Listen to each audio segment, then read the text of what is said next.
D'ailleurs, moralement que financièrement. Merci Monsieur Pio qui nous soutient également depuis le début de la création, de notre association.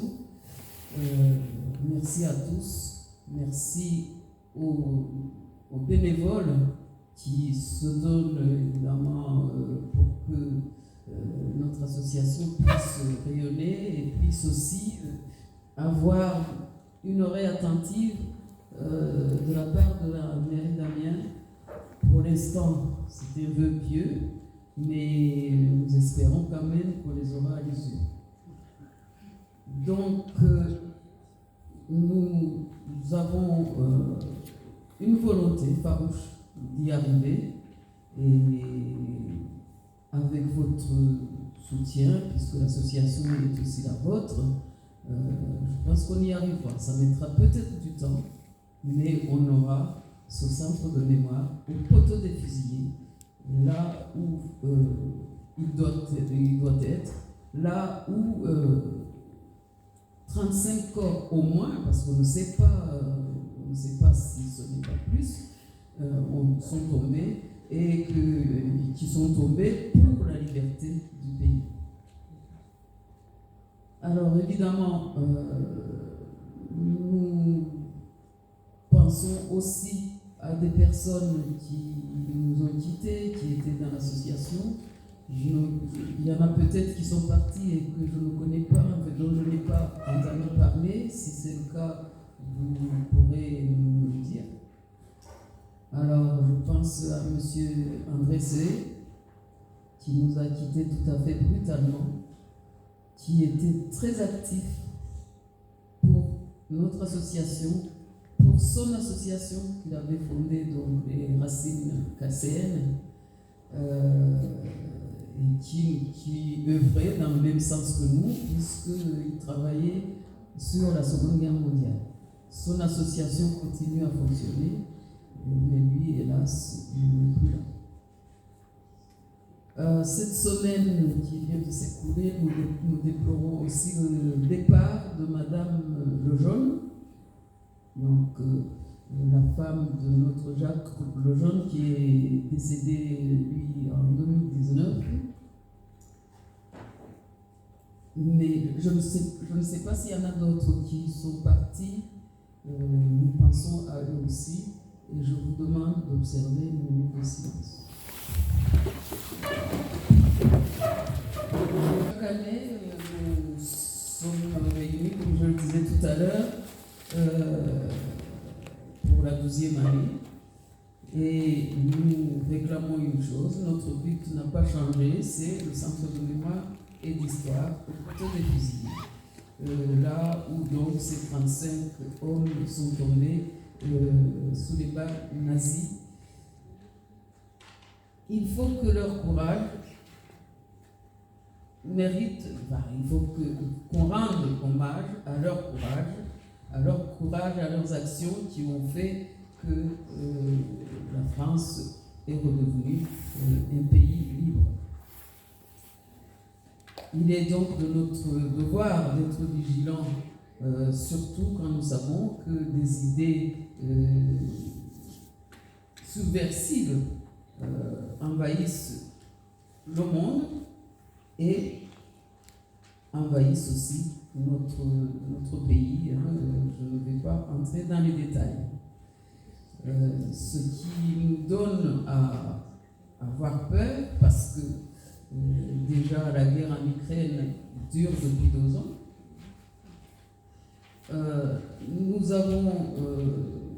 Nous savons que c'est une guerre évidemment qui cause beaucoup de victimes et beaucoup de destruction, et évidemment ça rappelle les heures sombres quand même de notre histoire, et on aurait peur aussi que ça nous arrive, parce que rien ne peut être écarté aujourd'hui. Alors, nous savons aussi que l'association n'a jamais cessé de se battre pour que le monde soit en paix, soit heureux, ça ne dépend pas de nous. Nous sommes une petite association, mais grande pour ces idées. Et je pense que toute l'histoire de notre ville, l'histoire du pays, mérite d'être mise au grand jour.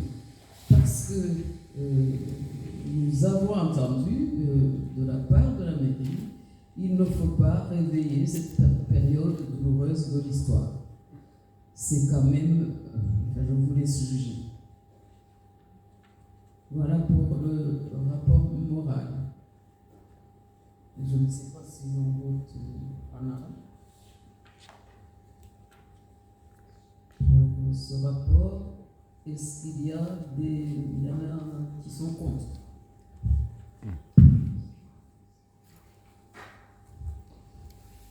Est-ce qu'il y a des abstentions? Merci beaucoup. Nos activités ont été nombreuses cette année. Nous sommes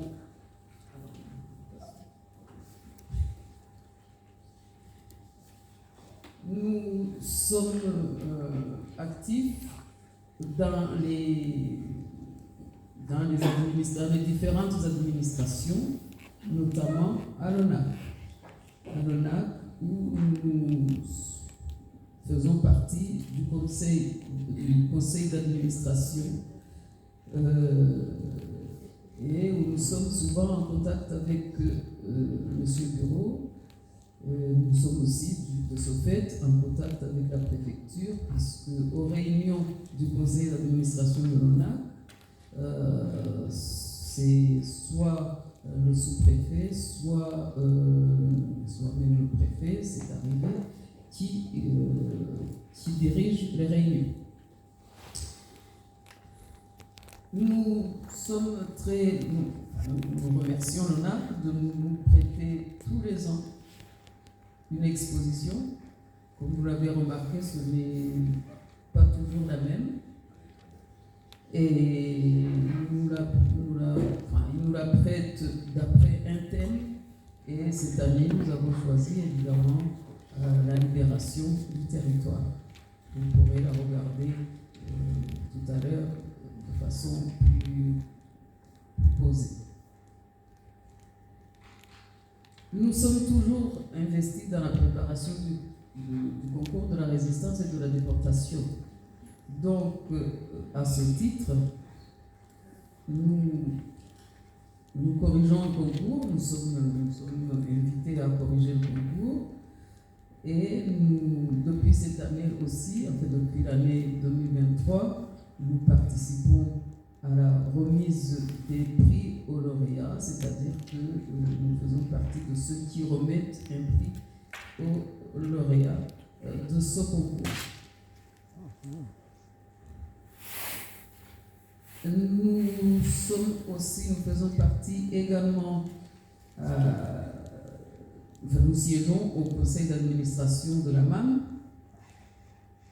et à ce titre, nous sommes présents aux réunions du bureau, aux réunions du conseil d'administration, puisque on nous a intégrés au bureau de la MAM depuis 2023. Et nos actions aussi consistent à faire des conférences, comme toujours. Cette année, il y en a eu 2, à savoir le 11 octobre dans la salle, dans l'amphithéâtre Jean Cabaès de Place Loailly, sur le sujet du concours de la résistance et de la déportation. Et le sujet était résister à la déportation en France et en Europe. Cette conférence était animée par Fabrice Grenard, directeur historique de la Fondation de la Résistance, et Raphaël Bellon, responsable des activités pédagogiques à la Fondation de la Résistance. Alors évidemment, sont quand même des pointures qui sont venues de Paris et qui nous ont offert une conférence assez importante. La deuxième conférence a été animée par M.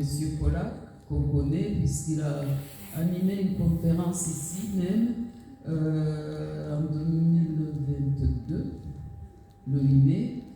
Et donc, lui aussi nous a fait part de son savoir sur les femmes dans la résistance. Cette conférence s'est déroulée aux archives, et je peux vous dire que les archives étaient pleines et que même plusieurs personnes ont été refoulées par mesure de sécurité. Et je pense qu'ici, il y a des personnes qui peuvent en témoigner parce qu'ils n'ont pas pu assister et n'ont pas pu assister à la conférence.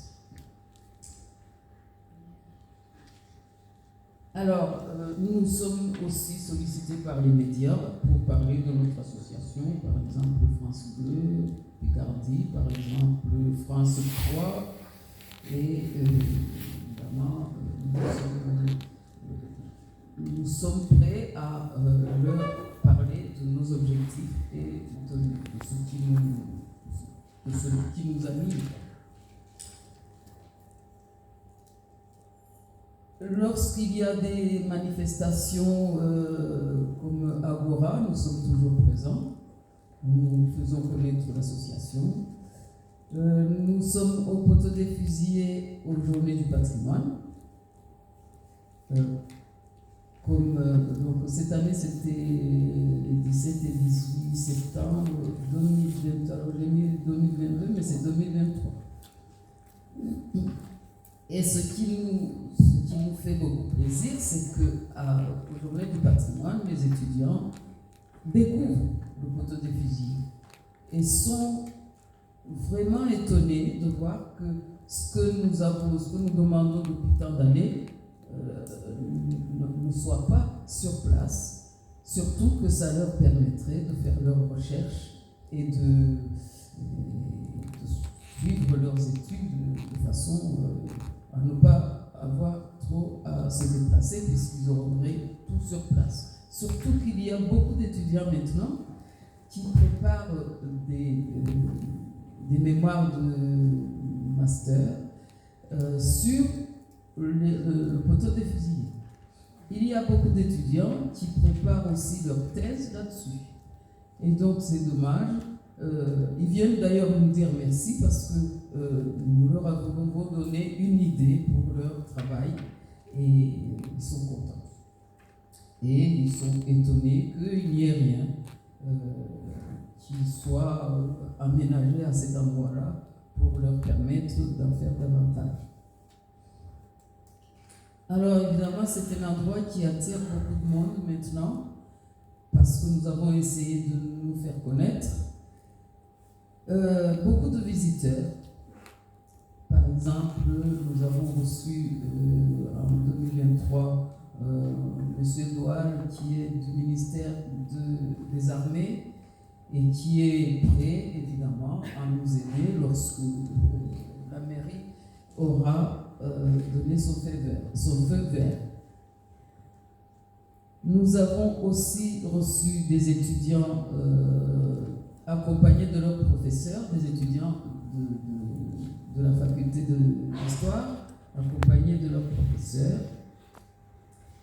Nous avons reçu, nous recevons les collèges, par exemple le collège de Longo, qui a préparé un devoir de mémoire très très intéressant.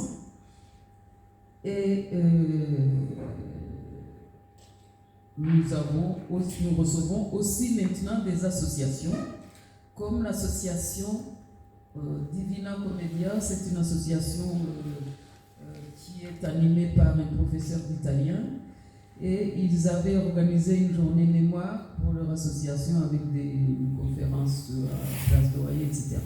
Et la matinée a été consacrée à la visite du poteau des fusillés et de la citadelle.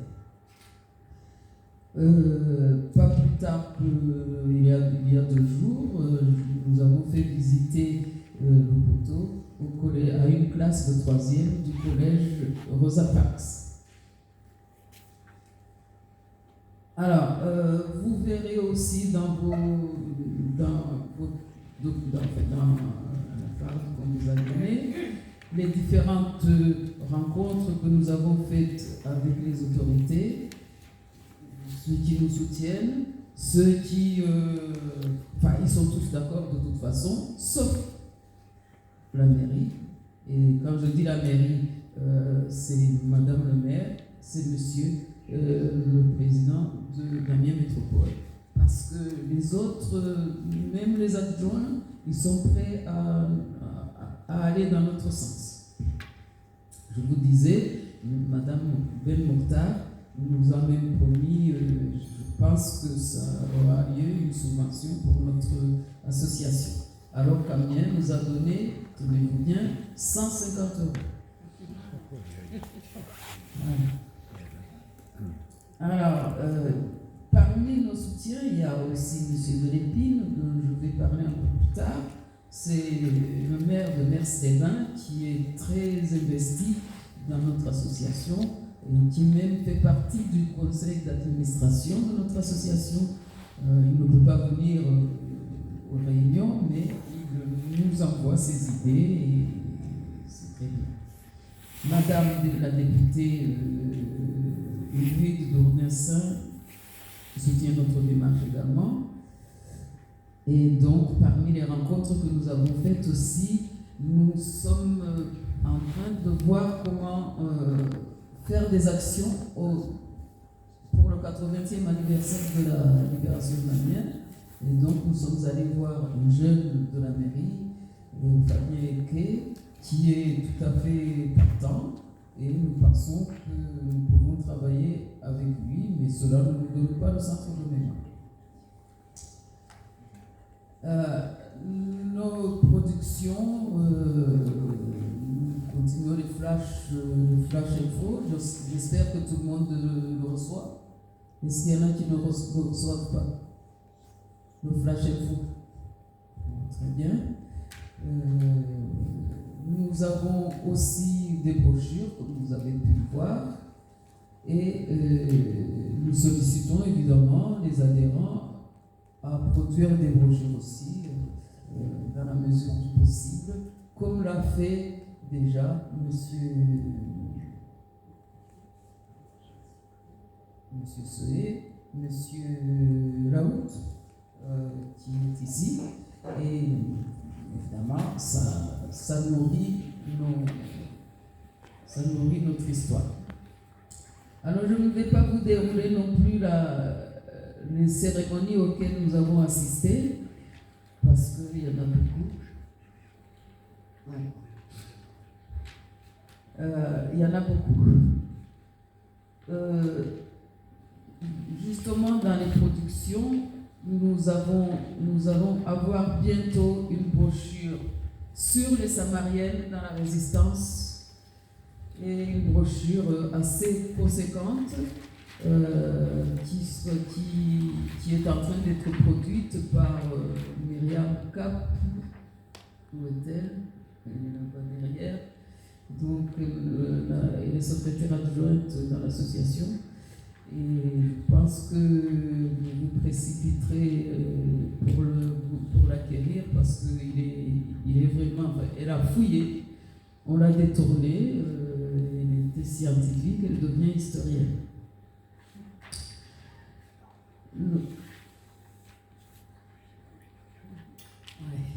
Est-ce que tu pourrais nous en dire un mot? Bonjour, donc oui, l'objectif c'est d'essayer de mettre en valeur et en lumière toutes ces femmes résistantes de la Somme. Au départ, je ne pensais jamais que j'allais en trouver 165.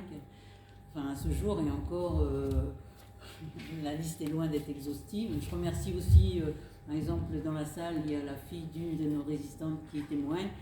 J'ai rencontré beaucoup de soutien de la part d'amis, de familles qui souhaitent mettre à l'honneur ces femmes.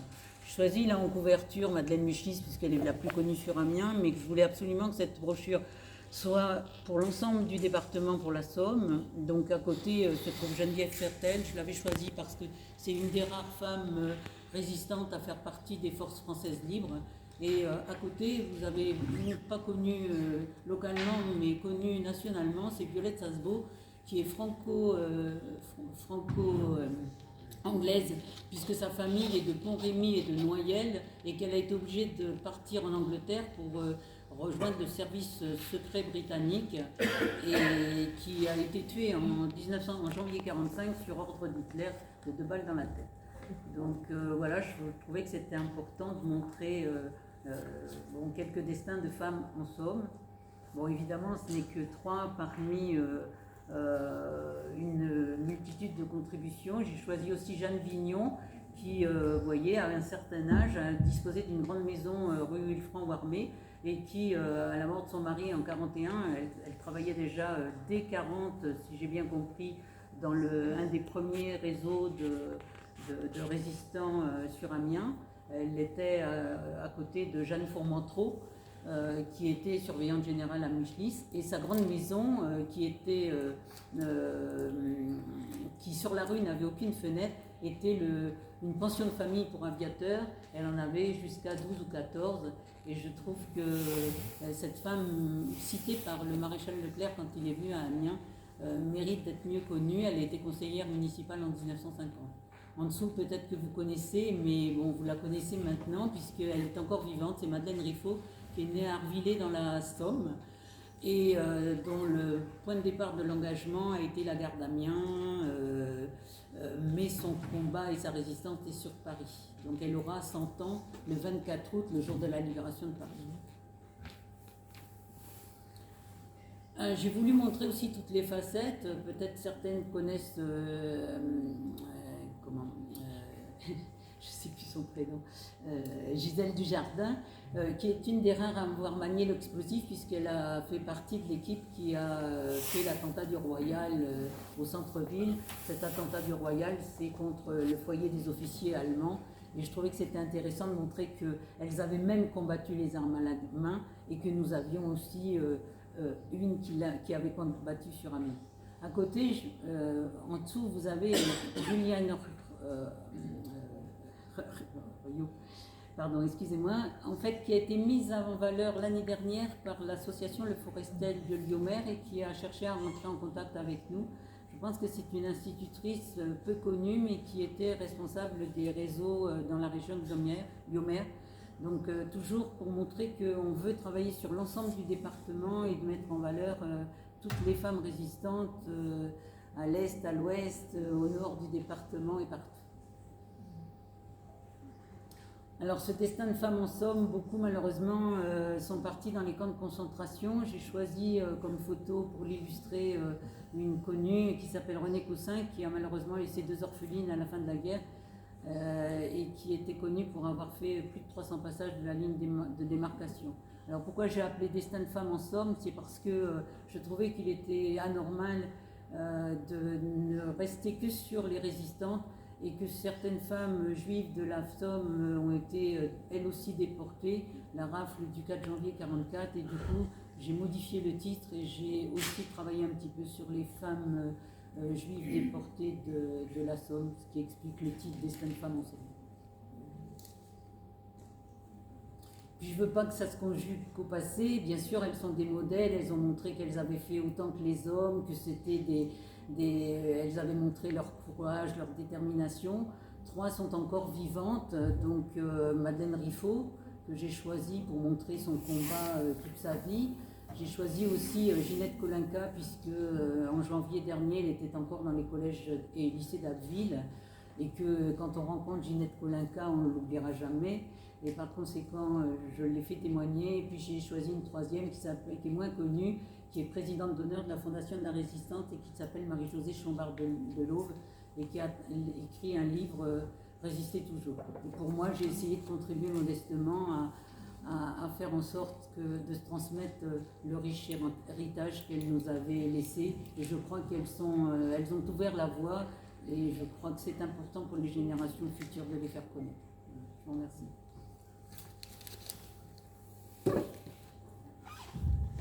Merci, donc, vous regarderez les différentes dates pour les cérémonies mémorielles auxquelles nous avons assisté. D'autant fort, je vous parlais de M. Delépine, maire de Mers-les-Bains. Il nous a associés à 2 hommages pour 3 Mersois qui sont morts au poteau des fusillés. La première fois, c'était pour les 80 ans de la mort de Jules Maupin et de Ernest Le Sec. Donc c'était le 2 août 2023.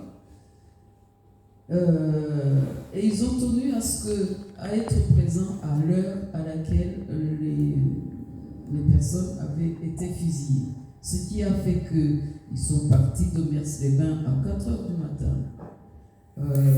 Très nombreux dans le bus. Et Jules Maupin avait été fusillé à 6h15, donc ils devaient être là pour 6h15. Ernest Le Sec à 6h34. Il pleuvait des cordes, mais la cérémonie a été très belle. Et la deuxième fois, c'était le 5 février 2024, donc pour le 3e Mersois qui a été fusillé à cette date-là, enfin le 5 février 1944. Et c'était une cérémonie tout à fait émouvante. Et il faut noter que monsieur Delépine, c'est le seul maire qui vient au poteau des fusillés pour honorer les siens qui sont tombés à cet endroit. Et il faut vraiment lui reconnaître. Alors après, je vous ai mis nos petites victoires. À savoir que, si vous vous souvenez bien, l'année dernière, on vous avait parlé d'un parcours urbain un projet de parcours urbain qu'on avait soumis au budget participatif, lancé par la mairie d'Amiens. Là, la mairie n'ayant pas la main, c'est le peuple qui vote, donc le projet a été voté. Et ce qui fait que le parcours, ils n'ont pas eu d'autre choix que de le réaliser et il nous serait livré, c'est-à-dire que les bornes seraient faites le 31 août de cette année. Alors bon, content ou pas, ils auront quand même ce parcours de la Seconde Guerre mondiale, même s'ils disent que c'était passé à oublier. Nous avons déposé un projet qui prolonge celui-là sur la citadelle. Et c'est un projet où on montre les cellules de torture, parce qu'elles sont sous clé maintenant, on ne peut pas les voir comme ça. Et donc on voudrait signaler qu'elles existent toujours. Il y aurait aussi une borne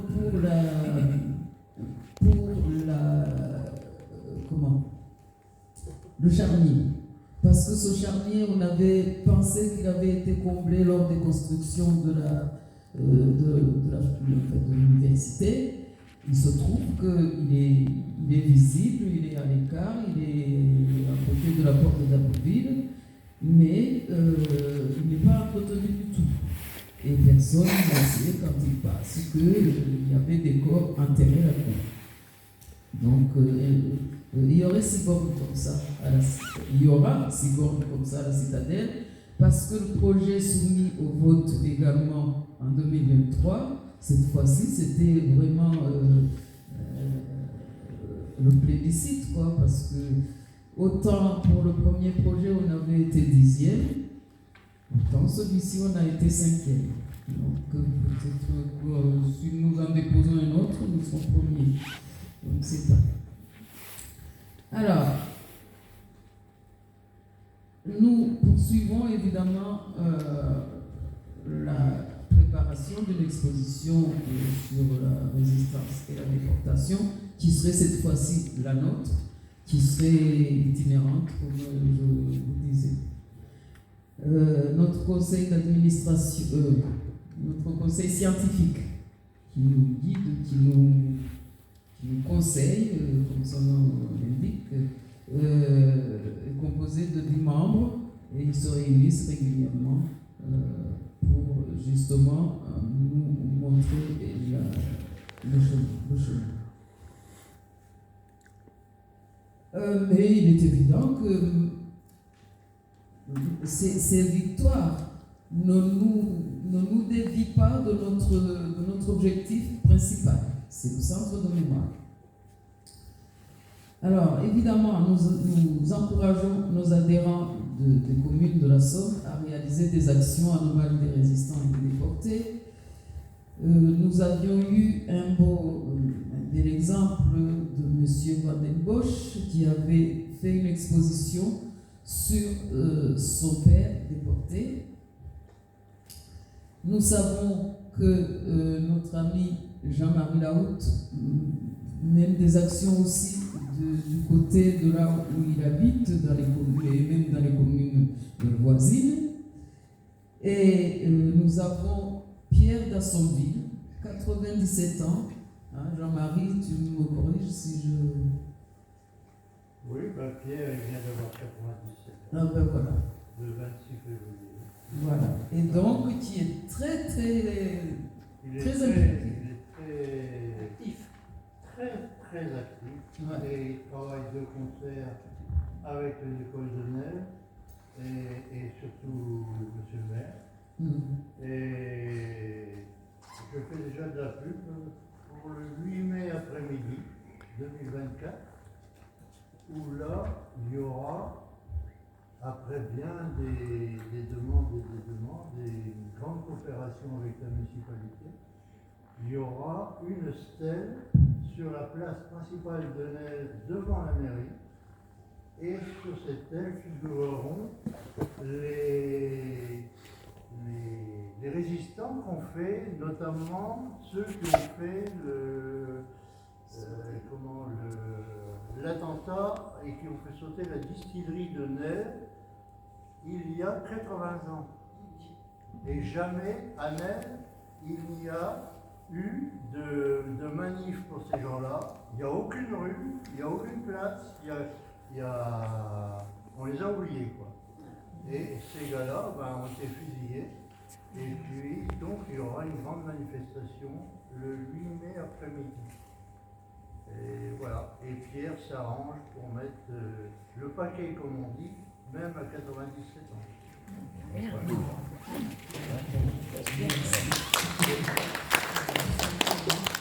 Tu lui transmettras les applaudissements parce qu'il les mérite. Juste Terre va nous quitter avant la fin de la réunion. Juste pour dire que nous continuons à collecter des objets et des archives pour notre association, hein, pour nourrir le centre de mémoire que nous appelons de nos voeux. Et pour cela, nous remercions M. Maugrenier qui nous a donné une très belle collection de livres d'histoire sur la Seconde Guerre mondiale. Merci beaucoup. Nous remercions également la famille Robe qui a numérisé les documents de Maurice Robe a été fusillé au poteau des fusillés aussi. Et donc la famille nous a fait numériser des documents qui viennent de lui, hein, de leurs descendants, de leurs ascendants. Merci également à M. Moisan qui fait partie de l'association et qui nous a donné également des documents de son grand-père. Donc merci à vous.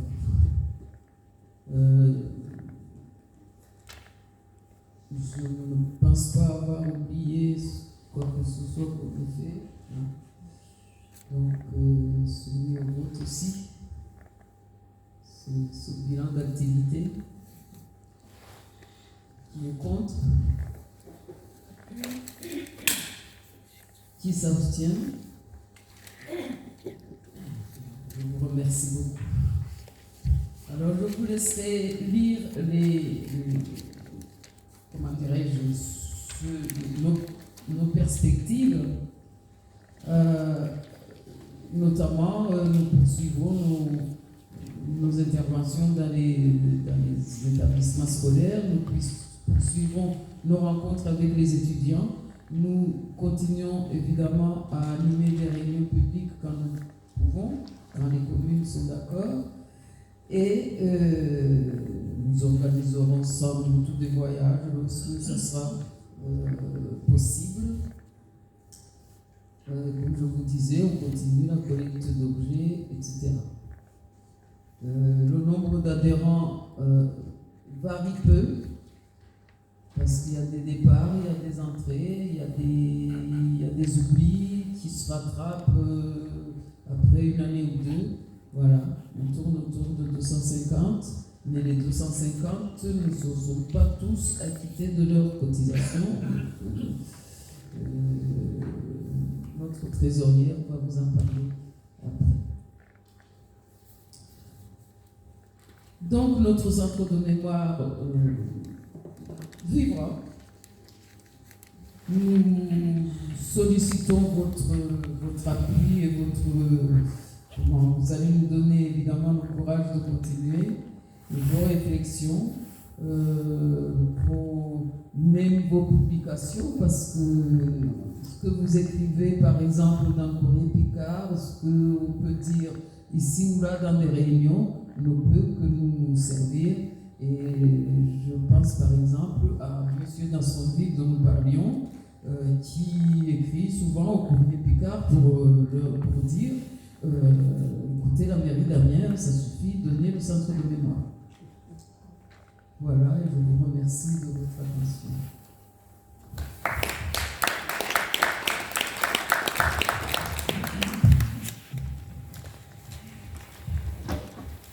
J'ai rajouté 2 ou 3 feuilles, je crois, sur les perspectives de 2024.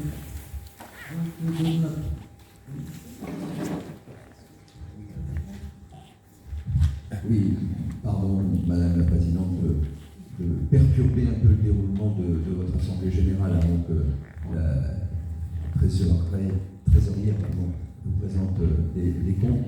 Moi, je suis désolé, mais je tenais, avec mon collègue Jean-Louis Piot, qui lui va pouvoir vous accompagner un moment un peu plus long, je tenais à venir, et je dois rejoindre mon canton où on m'attend pour d'autres manifestations.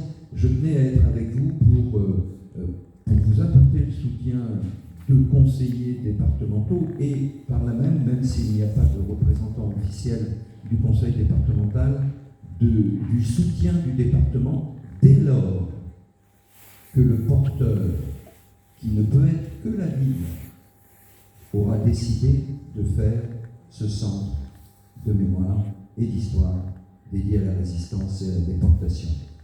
J'ai à nouveau posé cette question à la session budgétaire de début d'année, m'étonnant de ne pas voir dans les propositions d'accompagnement financier un montant, ne le cachons pas, de plusieurs centaines de milliers d'euros, voire même un peu plus, pour ce centre. Et on m'a dit, mais on ne peut pas mettre dans le budget du département une somme tant qu'il n'y a pas un accord et que tant qu'il n'y a pas un projet déposé au niveau, par exemple, des services de l'urbanisme, parce qu'il va falloir construire. Donc, voilà pourquoi le département. Et à cette occasion, ayant posé cette question au président en séance plénière, celui-ci a donc répondu que son soutien était vrai, mais qu'il ne pouvait pas encore se traduire financièrement, à défaut d'avoir cet engagement par la collectivité amiénoise, dont on déplore, en tout cas moi je le déplore, l'absence ce matin. Mais quelle ne fut pas ma surprise, juste après cette intervention, d'entendre une conseillère départementale de l'ouest du département dire « Ah ben si ça se fait pas bien, nous on va le faire à Abbeville ». Alors là, j'avoue que j'ai dit peut-être d'une manière un peu virulente, à cette collègue qu'il n'y avait qu'un lieu qui me semblait être celui qui convienne pour un centre ayant trait à la résistance et à la déportation, c'était le lieu où ceux-ci avaient été enfermés et pour certains fusillés, d'autres acheminés vers les camps de la mort. Et que, certes, Abbeville avait payé un lourd tribut à la Deuxième Guerre mondiale, parce qu'on dit « Ah ben oui, mais on a été rasés, etc. » Oui, il n'en demeure. On ne va pas non plus dire qu'Amiens a été épargné par les bombardements non plus. Hein, c'est pas parce que la cathédrale en est sortie quasi intacte qu'on peut dire qu'Amiens n'a pas subi les affres des bombardements de toute nature d'ailleurs. Mais bon, quoi qu'il en soit, je n'ai rien contre l'idée qu'un projet pourrait éventuellement se faire sur la côte ouest, enfin sur la Lillois pour être précis, sauf que la grande différence, c'est que la municipalité d'Abbeville porte le projet. Et que du coup, il y a un moteur, il y a un pilote. Alors que sur Amiens, il n'y a pas de pilote. Et que du coup, pardon de le dire peut-être un peu brutalement, Madame la Présidente, mais on vous balade. On nous balade. L'adjointe qui avait fort témérairement été présente ici l'année dernière vous assure de son soutien pour une subvention. Tant mieux si Amiens Métropole ne vous dit pas, en plus, vous avez déjà eu du budget participatif, ne comptez pas sur nous pour vous redonner encore 200 ou 300 euros, parce que c'est de ça dont on parle. Alors que ce qu'on attend de la municipalité, c'est qu'elle se déclare porteur. On ne va pas la laisser financer toute seule. Madame la Présidente ne l'a pas rappelé, mais vous savez bien, il y a eu des engagements qui ont été pris au niveau national pour que le ministère des Armées accompagne. Il y a eu des engagements qui ont été pris au niveau du département. La région n'est pas insensible. Nous sommes le seul département des Hauts-de-France à ne pas avoir ce type de musée. Les 4 autres départements en ont un. Donc, je ne comprends pas la position amiénoise, je l'ai rappelé publiquement plusieurs fois. Je ne comprends pas. Je ne comprends pas quelle est cette crainte d'avoir à faire du poteau des fusillés ce qu'il doit être un lieu non seulement de mémoire et de cérémonie ponctuelle, mais un lieu explicatif où tout à chacun peut trouver les explications de ce qu'ont été ces années difficiles pour notre pays et des hommes qui se sont levés. J'étais hier à l'inauguration des cérémonies des plaques pour Jean Choquet qui était natif de Piquigny, qui est décédé du suite de son internement dans les camps de concentration en 1945. Donc une plaque était dévoilée. Il était le bras droit de Jean Moulin, dont il avait fait la connaissance dans la partie sud de notre pays. Et dans la foulée de cette inauguration, il y avait une deuxième cérémonie où, à La Chaussée-Thirancourt, une ville qui a été, dont le maire a été André Sevé pendant plusieurs années, on a inauguré un square Jean Moulin en mémoire justement, et c'était hier, je l'ai vécu comme ça, très poignant, c'était l'esprit de résistance dont aujourd'hui on doit aussi faire preuve dans le quotidien, dans les événements et le contexte qui est le nôtre. C'était tout cet esprit de résistance que l'on commémorait, que l'on célébrait, que l'on transmettait. Je ne comprends pas, et ça peut être dit et répété, j'assume mes paroles, je ne comprends pas qu'une ville comme Amiens, une municipalité comme Amiens, ne s'engage pas à vos côtés, avec vous, avec nous.